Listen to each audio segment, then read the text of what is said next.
ఏపీలో నూతన మద్యం విధానం దిశగా ప్రభుత్వం కసరత్తు చేస్తుంది. అందుకుగాను నేటి నుంచి దరఖాస్తులు స్వీకరించనుంది. కొత్త మద్యం పాలసీలో భాగంగా 99 రూపాయలకే నాణ్యమైన మందు ఇవ్వాలని నిర్ణయించింది. దసరాకు ముందు నుంచే కొత్త వైన్ షాపులు అందుబాటులోకి వస్తున్నట్లు తెలిపారు. మద్యం షాపులకు దరఖాస్తులు ఆహ్వానించామని, వారం పాటు స్వీకరిస్తామని చెప్పారు.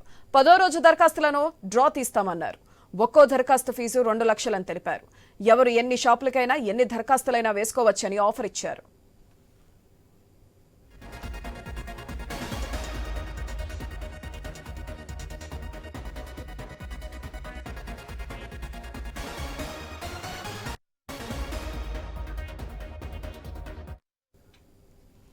ఏపీలో నూతన మద్యం విధానం దిశగా ప్రభుత్వం కసరత్తు చేస్తుంది.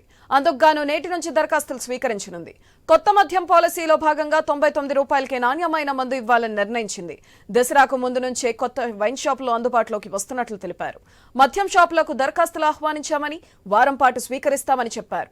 10వ రోజు దరఖాస్తులను డ్రా తీస్తామన్నారు. ఒక్కో దరఖాస్తు ఫీజు 2 లక్షలని తెలిపారు. ఎవరు ఎన్ని షాపులకైనా ఎన్ని దరఖాస్తులైనా వేసుకోవచ్చని ఆఫర్ ఇచ్చారు.